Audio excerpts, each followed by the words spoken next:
Hello, my name is Pauls. I'm a hardware testing engineer here at MikroTik. Are you ready for a new CCR product? You probably remember this amazing connectivity router with its high-speed optical capabilities.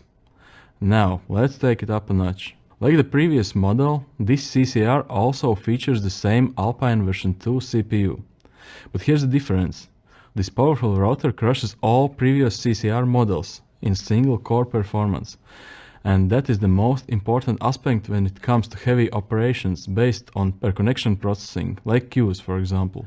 But that's not all. It also has the best single core performance per watt and best overall performance per watt among all the CCR devices. Better for the planet, better for the bills. It's a win-win. Okay, now let's take a closer look. The new router has 18 wired ports, including 16 gigabit Ethernet ports and two 10G SFP Plus cages. It also has a full-size USB and RJ45 console port on the front panel. Like all CCR devices, it comes in a classic white 1U rack mount case. Built-in dual redundant power supplies are included, so you have one less thing to worry about. And of course, there is active cooling to keep things nice and cool. Each group of 8 gigabit Ethernet ports is connected to a separate Marvell Amethyst family switch chip.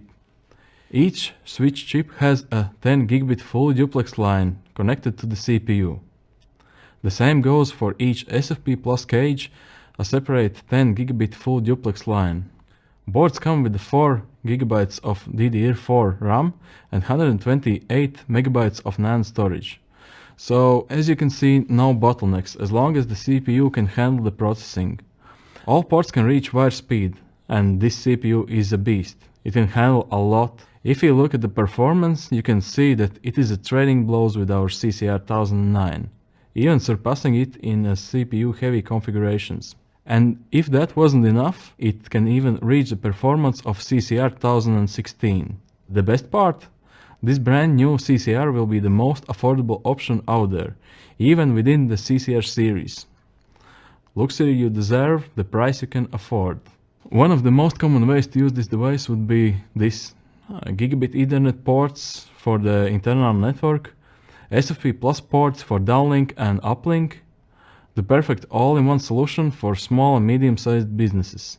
Easy and efficient. But Pauls, you said it yourself. Small businesses, do you think we have place for all those rack mounts? Alright, we hear you. And here are the good news. There is a version with passive cooling coming soon. No need for rack mounts and server rooms. You will be able to work right next to the router and enjoy the silence. There will be no fans, just a huge heatsink on the back and a lot of ventilation holes. To keep heat output under control, we had to reduce the default CPU frequency to 1.2 GHz.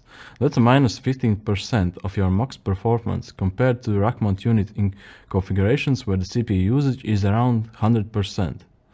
So that's a trade-off for passive cooling, compact size and less noise.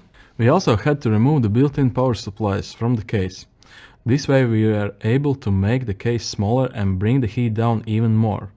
Instead, we added several other powering options. On the back, a DC jack and a 2-pin terminal connection. And on the front, 802.3BT PoE in on the Ethernet port 15. The passive cooled unit can require up to 42 Watt of power when fully loaded, but typically it should use around 36 Watt. Rack mount unit can require up to 48 Watt of power when fully loaded. Both CCR2004s come with a level 6 routers license and are designed for routers version 7 only. The version with passive cooling is coming out later this summer, so stay tuned, we'll keep you posted. With this product line, we really wanted to help all the growing businesses out there. We wanted to put together something compact, affordable and powerful, and that's exactly what we did. With this new CCR2004, you can take your office network to the next level without breaking the bank. So, what are you waiting for? Contact your MikroTik distributor today.